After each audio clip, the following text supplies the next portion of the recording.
mbokk yi ñu ngi leen di nuyu kenn ku nekk soom ak santam ñu ngi rafet lu baax seen ànd ak Ferlo FM 94.0 ak www.jolofactu.com mbokk yi niñ ko baaxoo di ko ànd yéen seen émission pencum Jolof gërëm ci mboolem ñi nga xam ne jaar nañu ci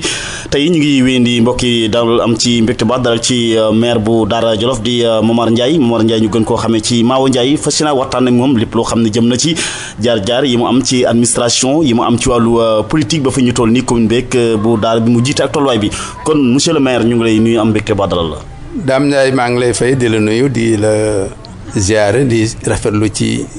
invitation bi nga ma defal di la ñaanal yàlla may la ndam ci lii ngay yëngatu ak ci rajo yi ngay def émission di rafetlu émission bi di ci profiter rek di wax alhamdulilah rabbil alamin onze billahi mina seytaani rajim sax la waroon commencé nuyu képp kuy kilifa diine ci Jolof kilifa aada su paree ma nuyu sama conseil municipal bu Daara mi xam bii ñoo may jàppale ci liggéey bi di ci commencé sama premier adjoint Ousseynou Ndiaye sama deuxième adjointe honorable député Mengelam ak conseil góor yeeg jigéen yëpp di nuyu les délégués de quartier parce que am naa ci fokk di nuyu les présidents de conseil de quartier ak ñëpp leen jàppale ci conseil de quartier bi di nuyu daal di gërëm képp ku yeewoo Daara Jolof ak képp ku yeewoo Jolof ak képp koo xam ne ki nekk nga diaspora bi di déglu sa émission bu muy émission bu ñu rafetlu muy émission bu baax di la may ngay wane les cadres ak responsables politiques yi nekk ci Jolof di la sant di la gërëm te li ngay def mooy dama gis ne koo ci invité di nga gëstu ba xam jaar-jaaram xam lu xew donc xam naa ne ku xam sa liggéey la sa liggéey nga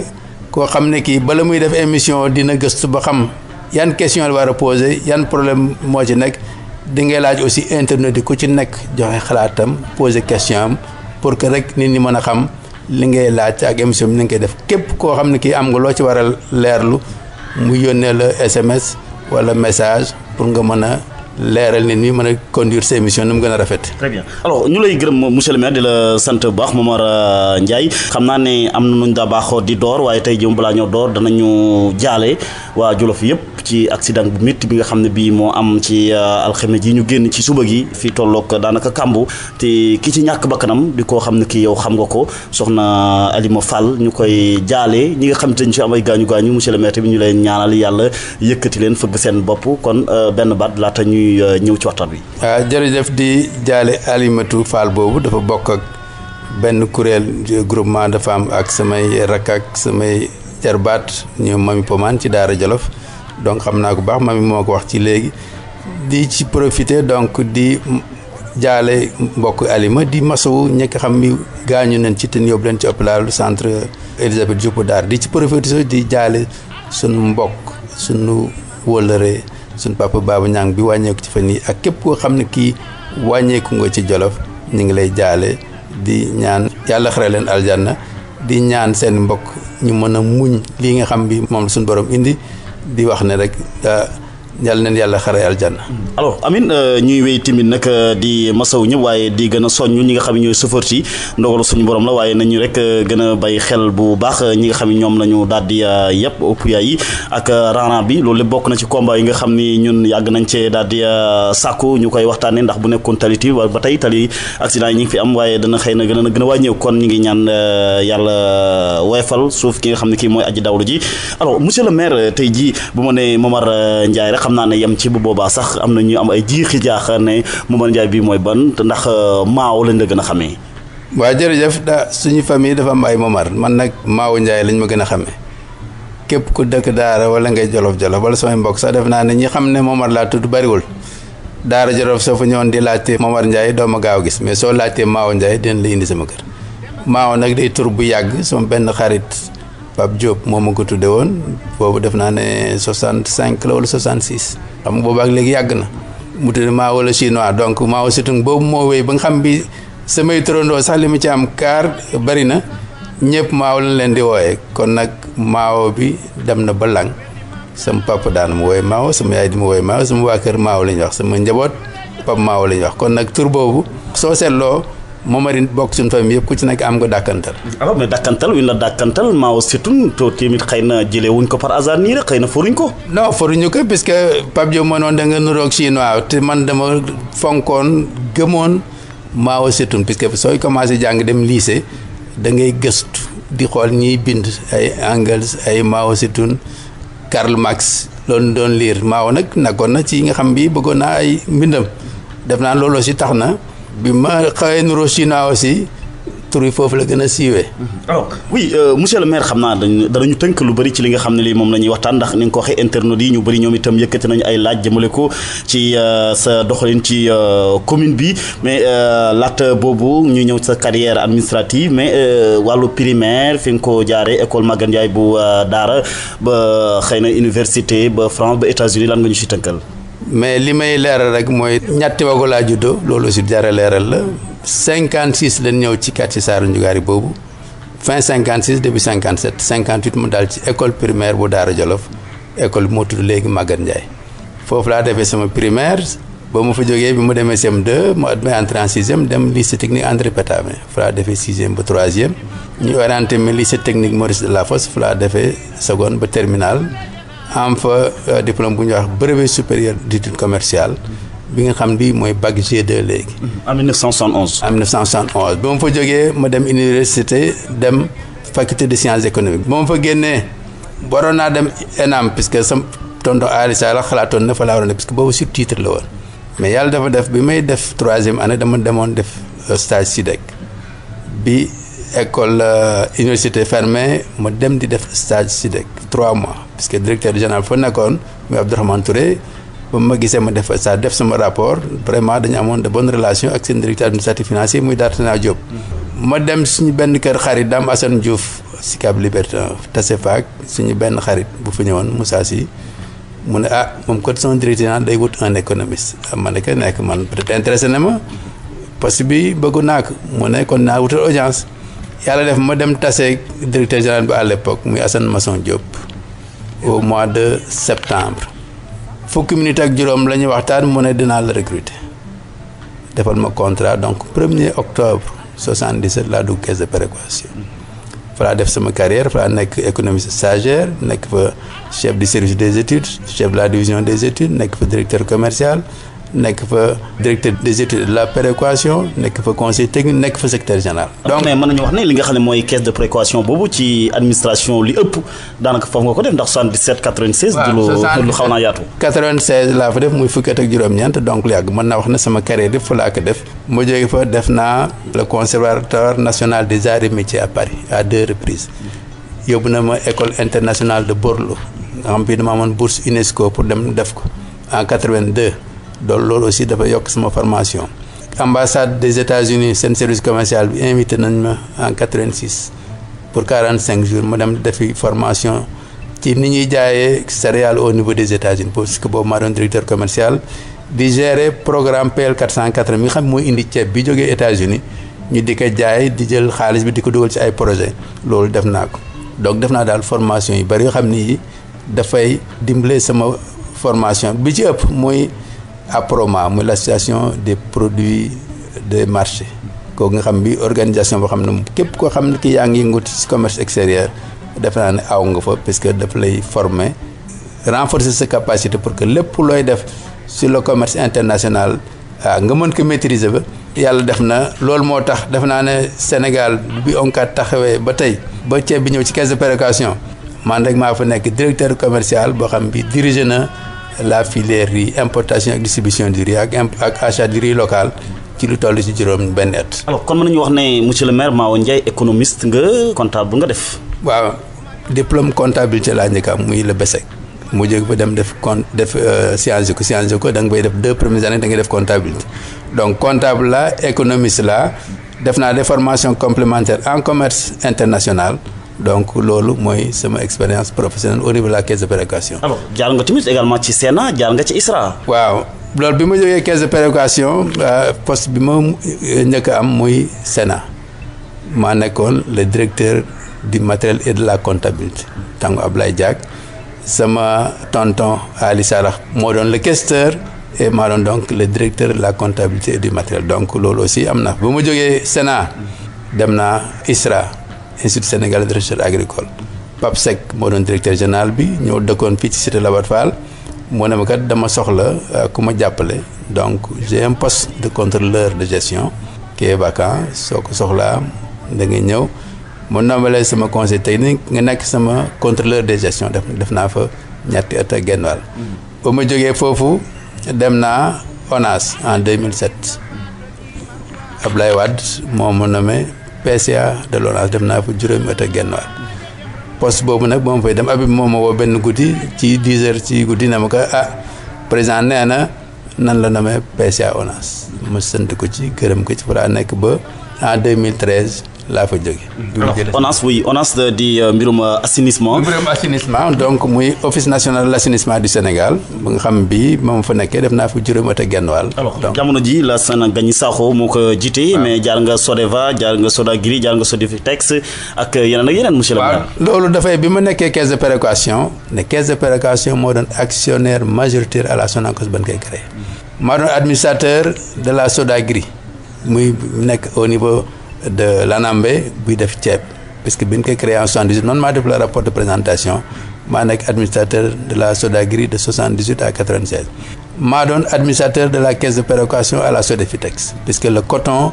aussi Sodefitex daf ko commercialisé pour le compte de la caisse de péréquation qui était actionnaire majoritaire. soo jëlee ONCAD maa doon dem seen conseil d'administration puisque lépp lu doon def ONCAD dama ci doon bokk puisque bokk aussi comité directeur des transports bi nga xam bi moo doon toppatoo lépp luy transport ci Sénégal. soo demee Sodeva maa fa nekkoon administrateur de la caisse de péréquation donc presque centre sénégalais du commerce extérieur maa doon dem seen assemblée générale représentant la caisse de péréquation donc société yooyu yëpp def naa ko puisque maa doon administrateur représentant la caisse de péréquation. alors oui mbokk yi may fàttali yéen a ngi seen émission pencum Jolof ci Ferlo FM ak Jolof Actu wàllu tàggat yaram danañ ci ñëw xëy na suñu jeexantalu émission bi fi nga ci daal di jaar ba ci ASC Daara ak tolluwaay bi mais naka la monsieur le maire Mawo Ndiaye duggee ci wàllu politique yan circonstance moo ko duggee ci wàllu politique. waaw politique damay yeewu nekk xale gis sama papa di politique di ànd ak Maguette Lo mu doon xaritu benn bakk na mu jóge fa di jàppale Daouda Sow mën naa wax ne ñi fexe ba Maguette Lo jox coordination départementale bi Daouda Sow sam papa liggéey na ci dox na ci ma dem ba gis ne sam papa mi ngi nekk mag ma bëggoon mu bàyyi politique ma ne ko su ma bëggee mu bàyyi politique damay ñëw politique di ko jàppale fexe ba récupérer comité bi nga xam bi moo doon secrétaire général bi le comité de Daara Ndiaye 1 sam papa moo doon le secrétaire général du comité boobu ci la Babou Dioum doon milité ci la Ali Sarax doon milité ci la Dame Ndiaye doon milité Gaddu Dioum Mbëñi Diop ak sama nijaay Alaaji Saliou Ndiaye yal na yàlla yërëm ñooñu fa la doon ma ñëw di si milité nekk xale. à un certain moment Basirou Sidi Ndiaye ne Ali Sarax ma de xalaat naa ne comme nun ñu ngi di mag nan woo les jeunes cadres yi nekk dans la commune Daara ñu ne leen ñu ñëw dugg ci politique bi mën a préparer la relève ultérieurement mu ne comité bu nekk nan xool ku fa nekk le jeune cadre ñu promouvoir benn ko waxee sama papa moo ci njëkk a d'accord sama papa ne ma kon ñëwal jël comité bi donc ci noonu laa ñëwee jël comité bi dans les années 86 87 ba nga xam ne bii maa fa nekkoon le responsable du comité Daara Ndiaye na bi ñu defee les renouvellements des instances en 88 ma nekk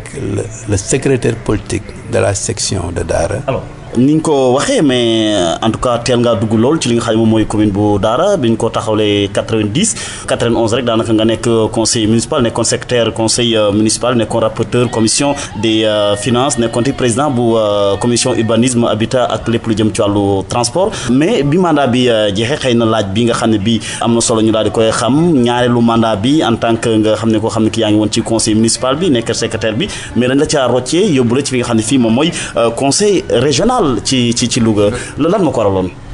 daaw de loolu histoire bu rëy la mais li ma ci mën a leeral rek mooy damay dem mission pour 1 mois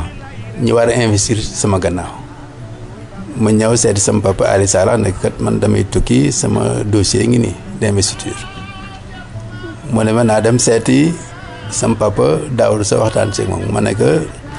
jarul ma dem di ko seeti parce que yaay sama responsable politique maa ngi dem daal su ma ñëwee lu ngeen investir baax na ma jógee mission ñëw gis ne investir nañ ma génne nañ ma conseil municipal Daara yóbbu ma conseil régional de Louga. loolu sans votre aval sans laaj ma consulté wuñ ma waxuñu ma pourquoi bi ma ci laajee sama papa def na woon benn poste conseil régional la ñu amoon à Daara pour un cadre ma tànn la wax ko Daouda Sow ñu def la conseil régional à Louga. mais yow wàllu politique nga ko jàngatee woon jamono jooju. bon ni ma ko jàngatee samay nit dañ ne woon kat ñii est-ce que c'était pas une façon éliminer la de la politique au niveau de la commune Daara parce que soo nekkee conseil régional Louga nekk ko conseil municipal te wax nga fi léegi conseil municipal bi ñu njëkk def Daara dañu prolongé woon seen mandat juróom-benni at pendant 6 ans maa assuré le secrétariat du conseil municipal. maa assuré le secrétariat de la commission des finances maa doon le président de la commission urbanisme habitat et transport donc mën naa wax ne liggéey bi lu ci ëppoon ci sama ndodd la sukkandiku woon ku def loolu nag pendant 6 ans ñu yeewu génn la ci conseil municipal bi noo koy jàngate sur le plan politique loolu plus tard lañ ciy def analyse pour wax lu tax. alors lim la yàqal bëri na. bi may génne daal noonu la métti woon na ma parce que man mun ma woon am incompatibilité parce que maire moo mënul woon nekk maire nekk conseil régional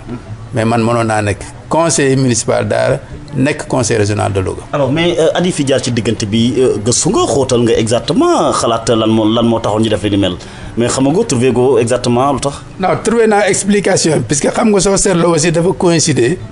ak période bi nga xam bi dañu créer le regroupement des cadres ressourçants du département de Linguère. def naan soo gëstoo bu bari xam nga loolu dans les années 90 la. maa ngi dirigé ba 94 tous les cadres ressortissants du département de Linguère ñu ngi ci woon ñoom maître Ka ñoom Morali képp koo xam ne kii cadre nga bokkoon nga ci nekkoon nga département de Linguère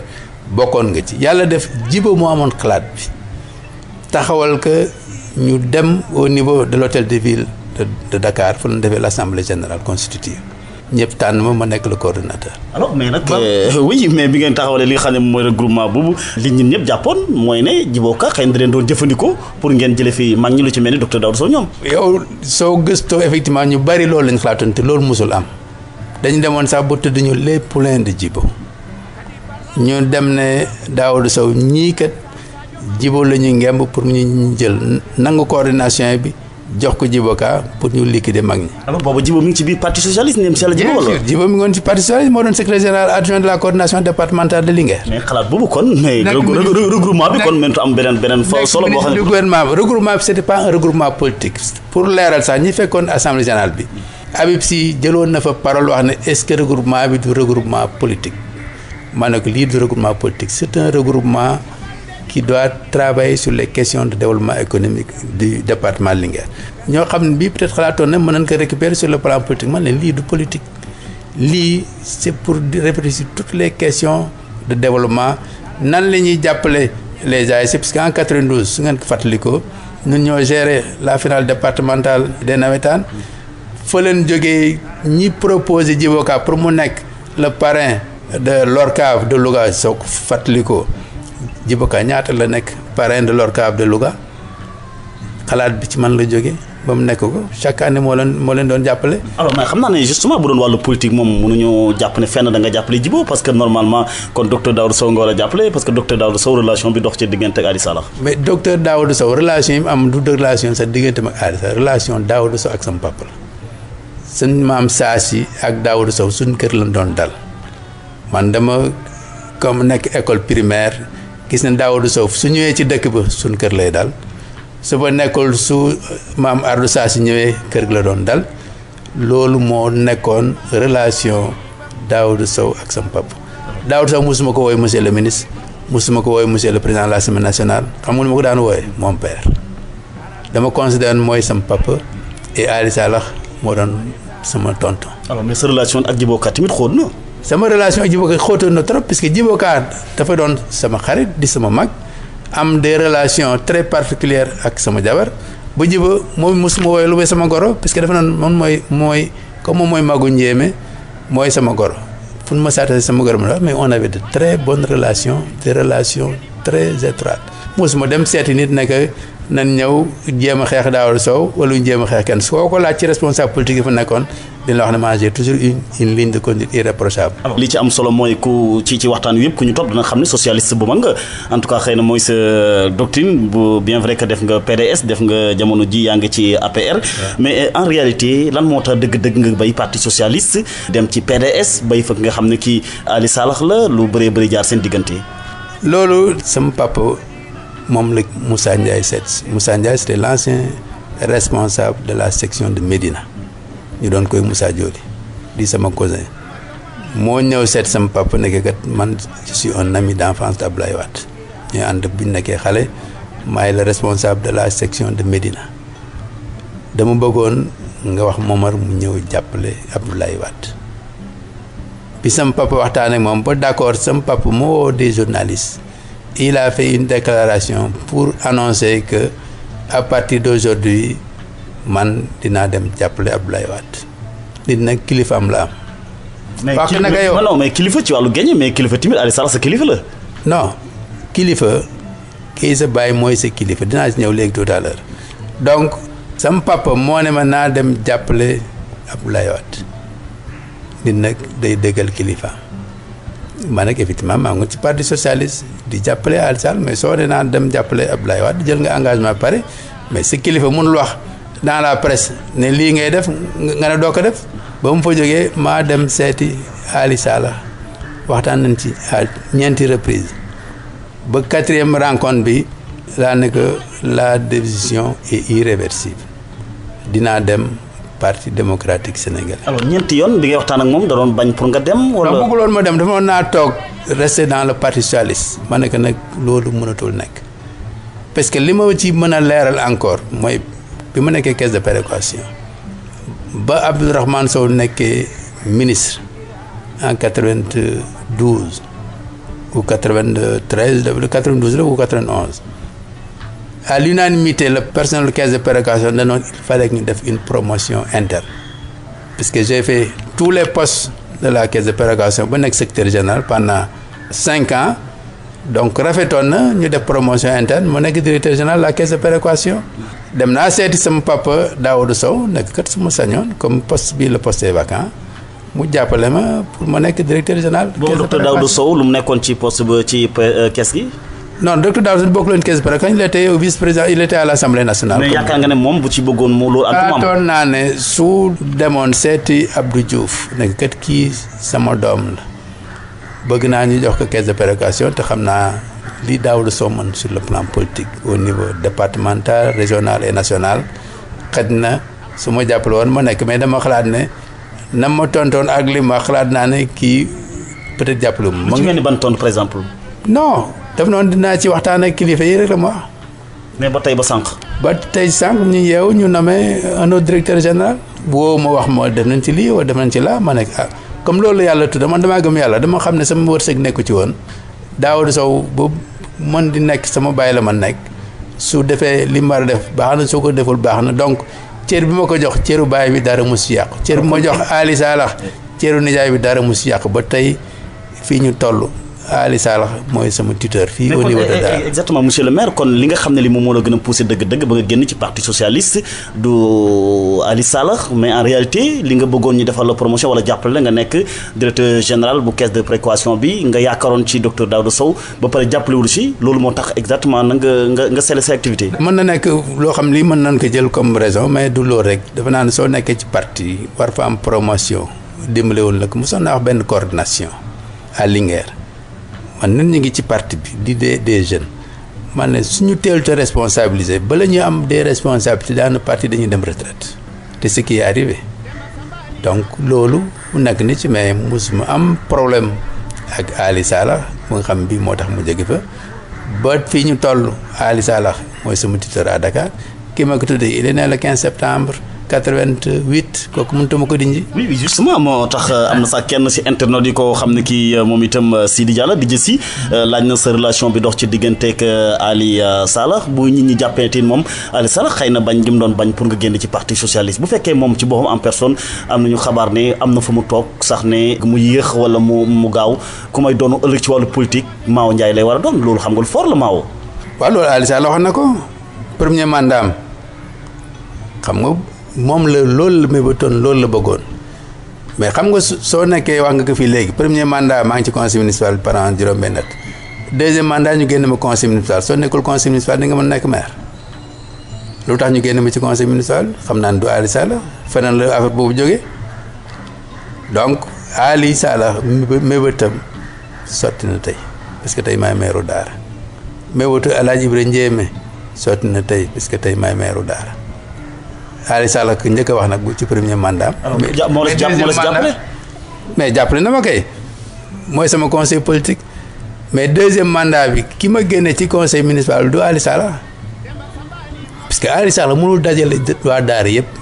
ne leen bu mii ma sol dama ko su ma ko sumi ëllëg Momar laa koy solal. wax ko ay kilifa diine ay responsable notable meeting lañ bunt këram du lu ñuy wax si at néeg ñi ko fekkoon meeting la benn guddi biir këram mu wax loolu donc su Ali Sall mébétoo loolu xalaat ko gëm ko mandat bi ci topp ñu génn ma conseil municipal soo bokkul conseil municipal nooy nekk maire. alors mais bu du Ali Sall kan moo la génne kon ci conseil bi. mais xam nga ko génne xanaa ñu doon xam nga ko da naan doo ko wax ci émission bi. non non du ma ko wax parce que xaw ma ko parce que dama ñëw fekk ñu investir ñan ñuy investir c'est le parti qui investit. Le donc parti a un responsable. docteur Daouda Sow donc. Non mun wax ne docteur Daouda c'est le parti qui investit le parti a investi mais mënuñu investir te amuñu l'aval du responsable de la coordination régionale du responsable de la coordination départementale. alors mais justement xam naa laata ñuy ñëw ci PDS bi naka nga doon dundee ci diggante Ali Sall mi nga xam ne mi mooy sa conseiller politique ak Baba Diouf mi nga xam ne mi xëy na diggale ngeen lu bëree bëri te ku ne xam na ne ay wujj lañu woon ci wàllu politique. mais amul benn problème parce que li ñuy réere mbir mooy Ali Sall moo doon sama responsable politique Baba Diouf dañuy seqoon lu bari ci liggéey bi soo seetloo suñu diggante dafa rataxoon daana dem sax dafa rataxoon la passé nga wax de wala. dafa mos a ratax dara musi nag am benn instant moo fa mos am soo bëggee mën nañ ci dellu si léegi mais ci renouvellement yi passé Baba Diouf ñëw fa y a une altercation avec mon papa mais ban ci pare lañ ci la jeex li may leeral mooy man ñëpp xam nañ fi ma feetoon di jàppale Ali Sall comité bi ma yoree ci la Baba Diouf doon milité ci la Ali Sall doon milité Baba Diouf dañu seqoon liggéey au niveau de la caisse de péréquation mu nekk l'administrateur de la caisse de péréquation représentant le ministère de l'agriculture man ma nekk le membre représentant la caisse de péréquation dans le comité du PASA soo liiree livre boobu dina ko ci rappeler parce que boobu moo nekk l'unité de politique agricole comité boobu moo doon gëstu di réfléchir lépp loo xam ne lii mooy rapport sur le programme d'ajustement structurel sur le secteur agricole mooy représenter la caisse de péréquation donc Baba Diouf mën naa wax ne semaine bu jot wala ñaari semaine bu jot ñu gisee sur le plan administratif parce que mu ngi moo nekk sama administrateur ma nekk le représentant de la caisse dans sa commission mais ensuite il était conseiller municipal à Daara di animer la tendance B donc dem naa ba man doon naa jouer un rôle de modérateur entre les deux tendances donc rôle boobu laa mos a jouer moo tax mosoo dégg sama diggante ñaaw entre man ak Ali Sall bi ñuy njëkk a créer le premier conseil municipal dañu amoon deux rapporteurs un rapporteur désigné par la tendance A de Ali Sall muy man un rapporteur désigné par la tendance B de Baba Diouf muy Abdou Bam Gueye comme man maa nekkoon ndaw loolu taxoon tous les PV du conseil municipal suñu réunion dimanche bu pare man su ma ñëwee lundi dama daa tëju sama bureau def PV bi su ngoonee mu yónnee ak Abdou Bam Gueye mu xool ko lundi matin première heure mu dellu si donc le mercredi de chaque conseil municipal Ali Sall avait le PV du conseil municipal de Daara. kon daal di yéen a feggoo wala yaa feggoo nag Ali Sall ngeen fexe def seen wàllu politique ba tey ba sànq. waaw moom Baba Diouf mënut a nekk maire Daara. waaw loolu mën na nekk xëy na loolu taxoon mais relation yi am ba tey suba dara yàquwu ci. am na sax ñu demoon di interpréter mais nan la Momar ak Abdou Bam Gueye mën a am des relations yu rafet noonu te ku nekk bokk ci benn tendance. Très bien. Oui justement xam naa ne sa digganteeg Djibo Ka il faut que ma dellu ci waat fii mais bi mu génnee ci parti socialiste ñu bëri moo xam docteur Daouda Sow ñoom kenn ku nekk di xalaat kan moo ko war a wuutu parce que cadre la woon am na lu mu représenté woon ci parti socialiste au niveau national surtout au niveau local ba ñuy xalaat saw tur mën nañ ko daj en tant que cadre lu taxoon wala sa relation moo taxoon mosoo xalaat pour bëgg koo remplacer wala kilifa yi la seen xel dajut saw tur. loolu après laa ko xam parce que sama papa wax ma koon Djibo seet si woon na sama papa. pour waxtaan ak moom pour ma jàppale ko sama papa moo ne ko relation yi Momar am ak Ali Sall mënuma xalaat ne Momar dina bàyyi Ali Salah pour ñëw jàppale la yow sama doom nga sama jarbaat nga lépp lu ma mën na xalaatal sur le plan politique ñëwal di ma seet si mu di la conseiller mais xalaatuma ne Momar mën na bàyyi Ali Salah ñëw di la jàpp loolu tax dew ma jàppale Djibo Ka donc moo tax ñu bari xamuñu woon lu tax Djibo su daa mos a ñëw daa déplacé ñëw seet sama papa lu nekk interprété nag lu nekk wax nañ que mais relation yooyu loolu fekkoon aussi on avait de très bonne relation loolu moo taxoon dew ma ànd ak Djibo au niveau de l'URD. Alors c'est une grande perte kon demam oui. waaw c'est une grande perte man je l'avais déploré parce que dafa yàq lu bari li nga xam bi sax am na sur le plan politique xeex nañu nous les jeunes ce que j'appelais les poulains de Ali Salah Momar Ali xeex nañ ko fi sur le plan politique Maître Ga xeex nañ ko fi sur le plan politique soo gisee départ yi amoon après dans le parti muy des jeunes cadres ñu waroon am des responsabilités joxuñu leen que loolu lu bari la parce que politicien dafa fiir léegi-léegi ñuy xalaat loo xam ni sax amul mais daf leen yàqal lu bari effectivement si j'étais resté dans le parti socialiste kon tey peut-être normalement waroon nekk le responsable du parti socialiste à Dakar. Oui justement parti socialiste donc Momar Ndiaye socialiste. non nekkoon naa socialiste nekkutuma socialiste fi mu nekk maa ngi ci beneen parti boo xam ne bii APR la. xam nga mais idéologie moom idéologie. non je pense que affaire idéologie dépassé nañ ko. léegi li am important yaa ko dépassé monsieur le maire wala yaa ko gëmatut. man gëmatuma idéologie dépassé naa idéologie li ma gëm mooy développement. léegi nekkatoo socialiste nekkatoo libéral bon libéral nga war a mën a doon comme yaa ngi nga président Macky Sall alors président Macky Sall bon auparavant nekkatoo libéral mais libéral la. léegi daal li ngay jàpp mooy sama doom Aly Ngouille Ndiaye moom ma seet si ne ma kat dama bëgg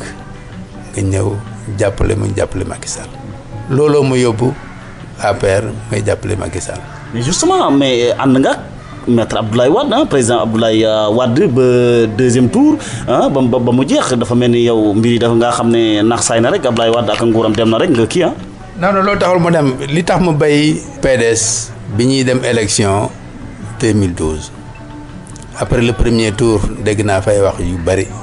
te loolu amul man Wade laa woteel au premier tour Wade laa woteel au deuxième tour parce que dama gëmoon. ndigalu kilifa te loolu laay wéy ba ñu def financement deuxième tour on a financé tous les responsables du parti à Dakar sauf moi xaalis ba ma waroon jox agsiwul lu tax xaw ma ko kenn expliqué wu ma laaj ma ko. c'est qui géré c'est Abisi qui géré soo gisee Abisi da nga koy laaj. xaalis boobu ñu déglu naa ko laaj. xaalis boobu kan lañ ko joxoon parce que xaalis bi agsiwul ci man laaju ma ko moom it donc boobu laa ci maan. te normalement yaa koy jàpp nga ne war nga bokk ci responsable yi jot ci financement yi. man maa doon le vice-président de la section communale de Dakar. alors mbokk yi may fàttali yéen a ngi seen émission pencum Jolof ñu ànd ceeg Momar Ndiaye ñu gën ko xamee ci Maawo Ndiaye di maire bu Daara alors monsieur le maire dinañu ñëw ci li nga xam ne mooy internautes yi nag laaj li ñu laaj xëy na tontu yu gàtt léeg lay daal di doon xam naa ne kenn du naatable sa xam bi nga xam ni xam nga ko commune bu Daara ndax daanaka 91 ba tey bu fekkee yaa ngi ci biir commune bi loolu yàgg la alors internautes yi bokk na ci Daouda Moustapha Ka moom mi nga xam ne moom la muy laaj mooy lan moo tax fi ñu toll nii ngay dépendre trop di wékku trop ci li nga xam ne mooy ministre Aly Ngouille Ndiaye pour def yenn yi au niveau de la commune de Daara ak lu jëm ci wàllu subvention yi d'abord waaye dépendance bi lan moo ko waral fekkee ne am na. moom day wax rek li ma xamuñ ci dara man dépendre ma ci benn responsable benn autorité politique je suis le maire de la commune de Daara communes yi amuñu dépendance amuñu tutelle les communes sont d'égale dignité ku ci nekk yaay gérer sa commune yaay xool noo ngi koy doxale Aly Ngouille maa ko njëkk liggéey ci commune maa ko gën a xam nan la commune di doxe Aly Ngouille nag dañu am des relations particulières Aly Ngouille sama doom la ci côté papa di sama rakk ci côté yaaya mu nekk le ministre du département mais amul décision bu may jël ci commune Daara boo xam bi damay dem di ci laaj xalaatam wala xelam puisque loolu mënul nekk dafa am des dossiers sur lesquels yoo xam ni mën na ci intervenir maay dem nag sama doom sur tel et tel secteur bëgg naa nga xool noo ci mën a dugal sa loxo bi ci njëkk mooy ndox mi parce que bi ñu falee maa dem bureau nekk am nañ problème ndox xam na dégg naa yaa ngi négocier un projet avec Caritas mu ne ma effectivement Daara dinañ jàmm mais soo xoolee répartition projet Caritas boobu sur 200 et quelques millions Daara moo ci am 45 millions 14 kilomètres de réseau lañ fa am affaire électricité bi ban ci waxtaane boobu moo doon ministère de l'énergie mu dem laaj ko ay conseil lu mu wax mu ne ma Pape Sarr def ni fi réseau d'extension 4 kilomètres mënu ko taal bu jógee ne fi transformateur nga war a am Senelec soo leen xaaree seen programme de construction du sotti soo amee fonds propre demal nga financer un transformateur ñu installé ko ci la ñu dépensé 26 millions. Très bien. installé ko taal angle l'islam taal ngën a leen taal montagne ko loolu la Aly Ngouille di jëriñ mais Aly Ngouille amul décision bu mu jël dans la commune de Dara. dama ciy leeral mooy ñi nga xam ne les associations de l'eau ba ñu fa ñëwee dafa waxoon dafa leen bëgg a rencontrer ma convoqué une réunion dans la commune de Dara suñu salle de conférence bi ñu am bëgg wax ñëw ministre ñëw indi lii mun leen dama leen bëgg ngeen xam ne commune Dara amul lu mu fay dogal amul lu mu fay décider benn responsable bi am c'est monsieur le maire lan fay def moo koy décider lan fay wax moo koy def lu ma ciy def autorisation am laa laaj su ne ma defal ma def su ne ma bul def. oui est-ce que vous aviez son soutien ci li nga xam ne mooy local 2014 dem sax daanaka xam naa du ñàkk ne dégg nga ko ñu ne tey gannaaw yàlla bu fekkee ne Maaw Ndiaye nekk na maire Daara Aly Ngouille Ndiaye moo ci jàpp xëy na sax moo jaar fu bëri ndax da nga am dimbalu Aly Ngouille Ndiaye bi ngay bëgg a doon maire ba mu jàppale ba nga nekk maire. mais loolu kenn mënu ko weddi Aly Ngouille moo doon responsable parti bi au niveau de Daara mais li may leeral avant ñu dem élection def naa benn conférence peut-être xam mu fekkee nga ko lu fekke woo ko bi ñuy xool les profils j'avais dit que j'avais le meilleur profil pour être le futur maire de la commune de Daara. loolu juróom-ñeenti candidat yi sampoon seen dënd. waaw ba ñuy def suñu investiture yi xam nga amoon ay jafe-jafe xalaat ba tax ñu daje Dakar pour defar investiture yi am na lu ma ci joxe bu Luxar mën ko def ba ñuy tànn kan moo war a diriger liste bi amoon nañ candidat yu bari. ban demee commission nationale ak Macky Sall moo ne Momar mooy diriger la liste majoritaire loolu moom Mbengue la am diriger la liste proportionnelle bin paree dama na leen woon nañ daje waxtaan def un bureau consensuel j'étais souffrant ñëw à Daara dégg na ay ñeenti candidat man mais conseil municipal la nekk ku mu neex nga nekk candidat man candidat bi ma ñëwee def naa candidat wote nañ yàlla def ma gagné nekk le maire de la commune de Daara. soo ne Aly Ngouille jàppale wu ma ko mais ko xamul rek mooy xam mais Aly Ngouille jàppale na ma te loolu lu ñuy confirmer la. très bien Ibrahima Thiam moom itam laajte na ci wàllu courant bi daanaka am na lu bëri loo xam ne dëxëñ nga ko mais ci yenn quartier yoo xam ni moom jàpp nañ ne wàllu courant bi amagu fa ba tey te bokkoon na ci ay digg yoo xam ne defoon nga ko lu ci mel ne Angle Islam. waaw mais soo gisee courant man li ma diggoon def naa ko yokk naa ci 2 kilomètres 500 def transformateur 26 millions taal ko. am nañ beneen programme actuellement am na poto yi ñu samp Daara Mayeen Njàmboor 28 poto nga fa yeneen 16 poto war na fa ñëw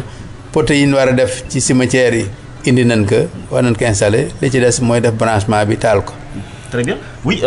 lu ci mel ni Isma Sarka moom itam laajte ne loolu ne Samba Ndiobène Ka jàpp na ne moom am na mbirum courant moo xam ne mi xëy na daal dina koy fexe ba décroché ko ngir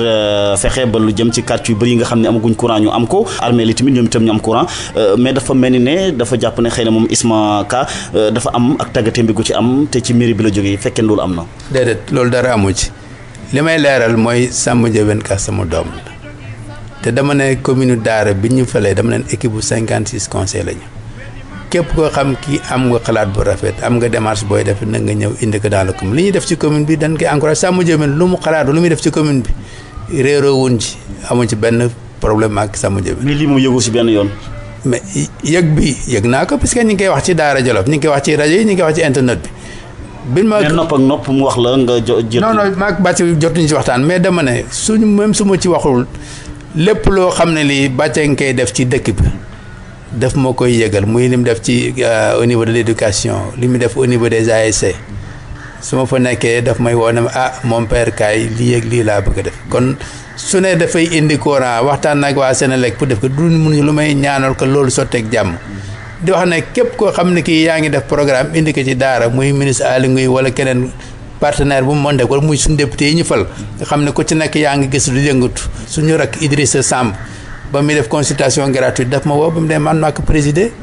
donc loolu man laa gëm. mais sa ouverture nga bëgg a wax rek foofu. ouverture laa am boo xam ne bii amul kenn koo xam ki xalaat nga indi def dara ci Daara te duma la jàppale duma la encouragé soo ma ko yëgalee même soo nekkee opposition soo bëggee mu présider sa manifestation. ñëw sant la gërëm la ne lii yaa ko def ci commune puisque li ngay def defuloo ma ko askan nga ko defal kon nag képp koo xam ne kii yaa ngi nekk dans la diaspora nga nekk ci dëkk bi wala ngay jolof ressortissant bëgg def dara ci dëkk bi soo fa ñëwee dañ lay encourager soutenir la. bu dee ku mel ni Madiba Sow moom ci lu jëm ci wàllu tali la wax xëy na ni ko Linguère amee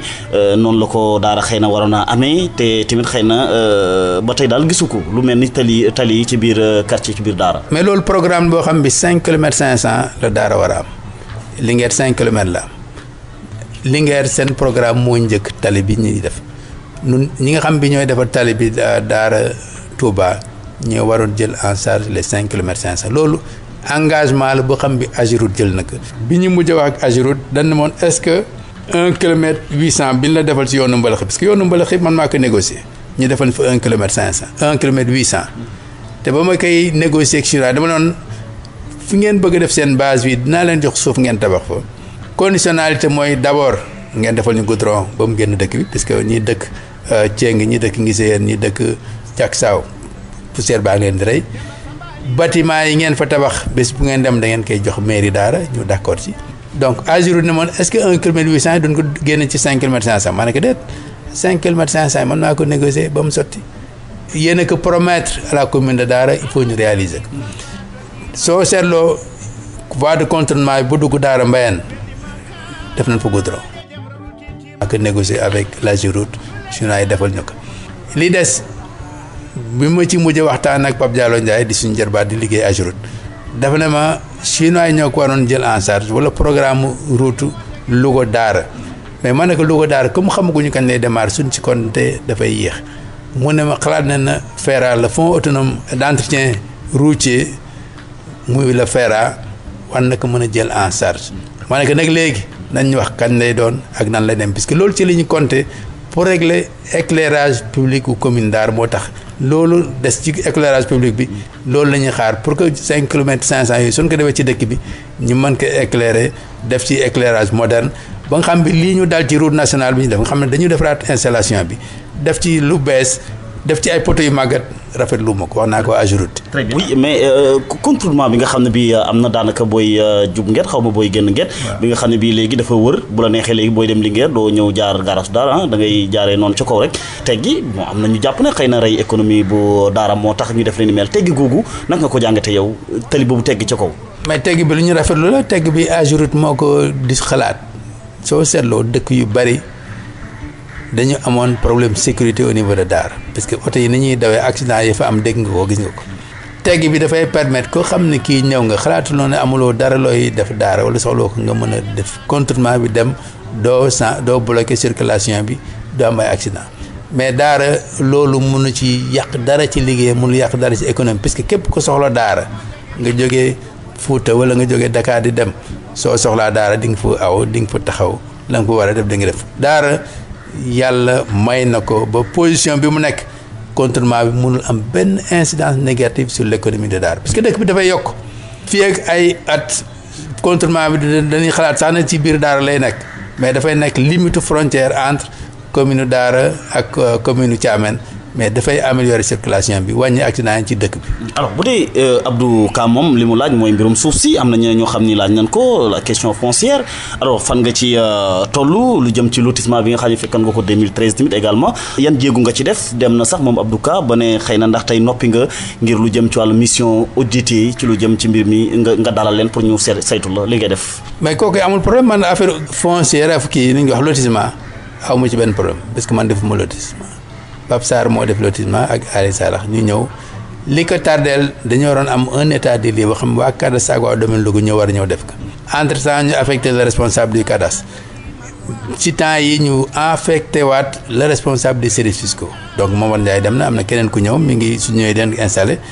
dama waxoon waa cadastre ak waa domaine ñu ñëw ñu ànd dem seeti lotissement bi nga xam bi moo nekkoon lotissement Nguer nga xam ne président moo joxoon institution nañ ko arrêté ñu arrêté ko parce que dafa amoon ay problème ma ne que na nga ñëw ñu ànd dem seeti xalifa bi seeti le chef du village ñu saafantoo ñu xool ban programme la ñuy def pour xoolaat lotissement bi nan leen koy wéyale dernier conseil municipal bi ne waxtaan nañ ci pendant une demi-heure ku nekk joxe ci xalaatam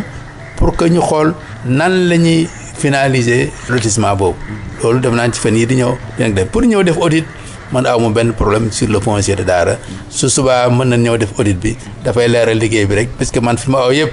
muy caisse de péréquation di ISRA wala di ONAS def nañ fay audit fa la ma fekkoon te def naa ne alhamdulilah rabbil alamin rek lañ fay jëlee te lii it liñ ci ñaawlu rek mooy retard bi ci am ba nga xam bi jotuñu mën a borné lotissement Ngeet bi ba ku nekk ñu jox la si kër. soo xoolee dañ ko lotissé mais li ñu lotissé fa am ñu fu dëkk ba pare xam nga ne loolu soo ko bëggee régulariser il faut nga ñëw def l'état des lieux. kon lotissement am na problème Daara. mais lotissement am na problème Daara mooy lotissement bi ñu defoon pare mënuñu ko joxe parce que dañ ko lotissé séddale ko joxe ko te fekk la ñu lotissé am na ñu fa dëkk déjà. alors oui conseil municipal bi waxtaan ci région bi mujj suñ prochaine réunion certainement dinañ xool nañ koy finaliser ak service fiscaux. alors deuxième question moom Abdou Ka mooy lu jëm ci wàllu cet gi fexe ba Daara war a vraiment am xar kanam gu rafet lool cet gi jafe-jafe la wala. mais loolu ay jafe-jafe la parce que soo seetloo bi moom bi ñu suñ en 2004 fin 2014 2015 UCG ñoo fa def opération Codep mooy di ñu mbalit bi yëpp nettoyer dëkk bi defaraat carrière bi. dañu waroon accompagner pour 2 ans organiser les quartiers pour que quartier bu nekk am un système autonome de ramassage des ordures malheureusement seen programme ëpp leen doole ba accompagnement bi waroon def amul bëri ki démb waxtaan naa ak waa UCG tey temps yi am na benn équipe bu waroon ñëw mais li ci am importance mooy dama bokk ci benn réseau muy réseau des villes vertes du Sénégal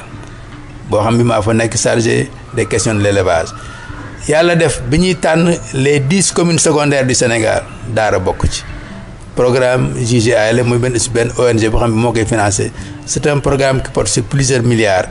ñi ngi koy lancé tey à Touba dinañ programmer lancement bi ci Daara su ñëwee programme boobu dinañ wax comme wàllu set environnement moo leen tax a jóg dañuy dajale population bi lépp dajale tous les acteurs ñu woo le conseil municipal ak tous les partenaires de la commune Daara ñoo leen programme bi ñu indil Daara war a jàppale Daara sur 5 ans nii lañ koy taxawale nii lay dem ci affaire assainissement ci affaire transport occupation du sol formation loolu suñu benn ressortissant bu Ali Badressi bu dëkk Linguère bu nekk di liggéey JGI mooy ñëw animé ko convoqué nañu fii Ngor jaar ma def présentation bi dañu wax alhamdulilah rabbil alamin bi Daara bokkee ci fukki communes yooyu bi ci des Daara dafa bokk ci programme PACASEN muy le programme d'appui aux communes et agglomérations du Sénégal programme bi 400 millions la ci juróomi at dinañ ko démarrer incha allah lépp lu ñu waroon def ci programmation bi def nañ ko te loolu suñu secteur yëpp lay concerné muy affaire ndox mi affaire électricité ak affaire saleté ak lépp loo xam ne ni programme la bu waa dëkk bi bëgg. alors oui xam naa ne tontu nga ki nga xam ne kii moom dafa wax ne ay partenaires lu tax Daara amul ay partenaires ci tënk loo koy tontu ci 30 secondes. mais Daara am na partenaire puisque PACASEN partenaires yi ñan partenaire Banque mondiale ak AFD ak état commune verte c'est un programme coréen boo xam ni moo koy financé donc loolu ñu ngi ciy yëngatu ñu ngi ciy liggéey pour gëstu pour indil ay partenaires à la commune Daara loolu daal seen maire mi ngi koy dox nañ ñaan yàlla mu sotti ak jàmm su ko defee ci fan yii di ñëw dinañ gën a communiquer ci PACASEN bi dinañ communiquer ci programme des villes vertes pour que diñu xam lan la seen maire di liggéey ak at yii di jëm yan programme la ñuy mettre en œuvre. oui Souleymane Thiam moo laaj question boobu mottalee ci question ci mbirum départementalisation de Daara lu tax prononcé aussi ba tey ndax loo gëmul la wala yaa ngi ci wax. non prononcé moo ci parce que mosuñu ma ci laaj sama xalaat. parce que naa la ci tey par exemple. waaw soo laajee sama xalaat ma wax la ko ma ne dañu nekk dans un programme boo xam bi dañu war a mettre en place ay kuréel yoo xam ni des terroirs yi nga xam bi loolu laa gëm defe naa dañu xool nan la ñuy organiser suñu terroir ba nga xam bi nan la mën nekk parce que ba fi ñuy waxee gisuma un document boo xam ne bii bind nañ ko argumenté ko wax les avantages et les inconvénients de la départementalisation am na sax ñuy xalaat ne Linguère dafa waroon nekk région parce que Linguère rëy na ëpp na ay régions yu bari mais loolu lépp loo gis dañ koy analyser. étudiants yi defoon nañ ci marche bu yàgg. non il s'agit pas de faire une marche ou de dire que dañuy war def lii def naa lépp lu ñuy def lu ñuy gëstu la analyse que xool les avantages et les inconvénients pourquoi ñu war ko def bés bu ma gisee document boobu daanañ wax sama xalaat. parce que en personne lu tax mënoo def démarche yu njëkk yi wala bu fekkee ne gëm nga ko. non ma ne mën naa ko gëm mais dama ne dama am le pôle des territoires yi ñuy installé te président convoqué ñu temps yi le 9 et 10 juillet ñu ngi ciy réfléchir soo seetloo pôle territoire bu Casamance ñu ngi koy installé ñu ngi ciy wax naan parce que ñooñu d'accord nañ pour delloosiwaat l'ancien pôle de la Casamance ñi xoolaat région de Louga nan lañ koy découpé waate nan koy réorganiser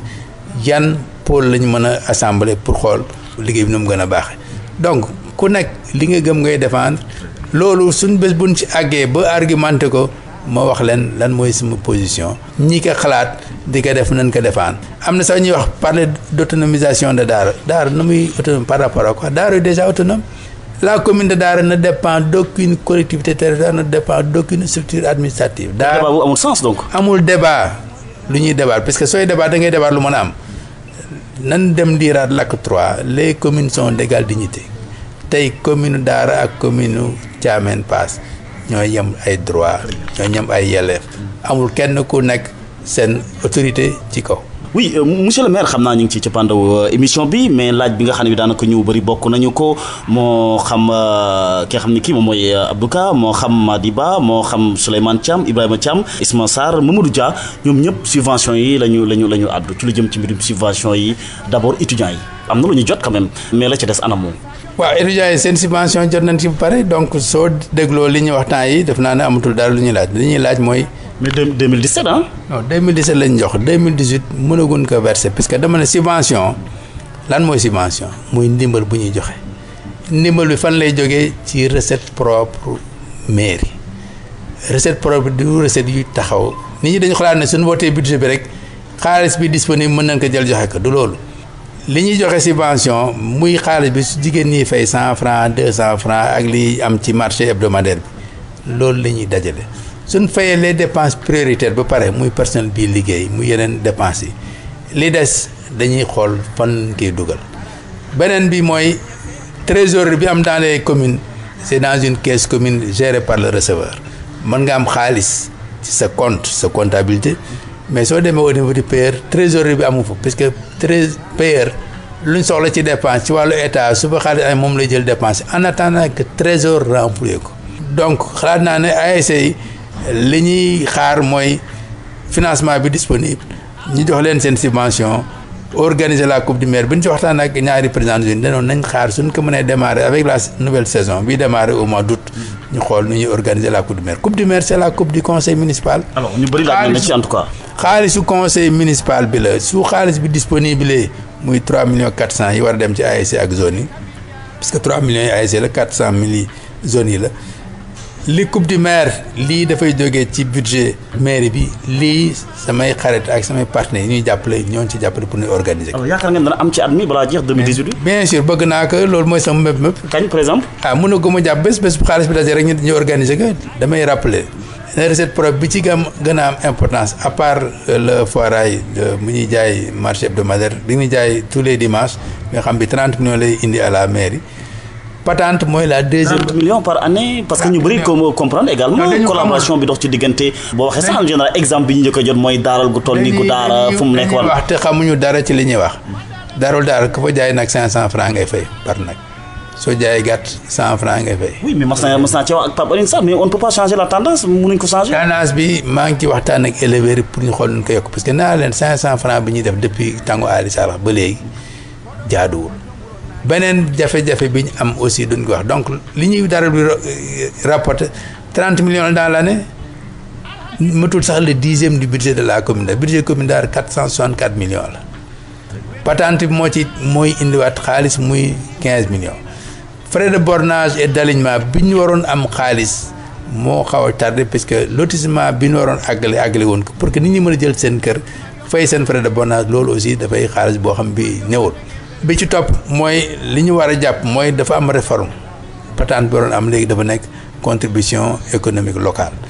ñi ngi koy réorganiser lu war a indi xaalis ci commune Daara xaalis boobu ñëwagul parce que loolu ci la ñuy compter pour def les subventions. jàppale les acteurs culturels ñoom aussi ñi ngi ñaxtu Pape Sarr Ndiaye bu set mu woo ma ne acteurs culturels yi jàppale wuñ leen sama jarbaat Pape Laye mi ngi ñaxtu. kooku aussi nee naa ko bés bu nu amee xaalis den ko jàppale Ndiaye naybel ba set mu ñëw sama kër ne dañ ko war a jàppale dafa war a organiser une manifestation man leen loolu ñu ngi ciy xalaat ñu ngi xool nu ñu koy defee mais soo xoolee dans le budget des fonds de dotation 1,300,000 francs la ñuy jot pour jeunesse sport ak culture. mais lépp mi ngi génn en tout cas li ngeen jot mi ngi génn. di dem seen i borom. déet 1,300,000 boobu. déjà subvention ASC yi ñaata du 3 millions fooy dugal les acteurs culturels donc. ci commune recette propre commune Daara nga ko mën a jëlee pour aider les acteurs culturels. En réalité kon est-ce que lu ñu wax monsieur le maire dafa am problème finance dëgg-dëgg ci commune bu Daara koppar dafa amul kon donc. non du koppar dafa amul dama ne koppar bi am dafa doyul pour satisfaire bëgg-bëgg di ñëpp. te mënoo créer beneen koppar boo xam ne mën nga ko am ci commune bi. mais ñi ngi koy créer puisque soo seetloo ren ñi ngi commencé fay impôt minimum fiscal 91 ba léegi kenn mosul fay impôt ci Daara ñi ngi sas les délégués de quartier ku nekk encaissé 1 million ci sa quartier su ko defee muy 10 millions loolu su ñëwee xaalis boobu ci subvention la jëm parce que du c'est des recettes propres man maay seet ak sama conseil municipal fan lañ koy affecté su xaalis bu duggee ñu def ko impôt foncier bâti kenn mosu ko fay Daara ñu ngi ciy négocier pour ñu mettre ko en œuvre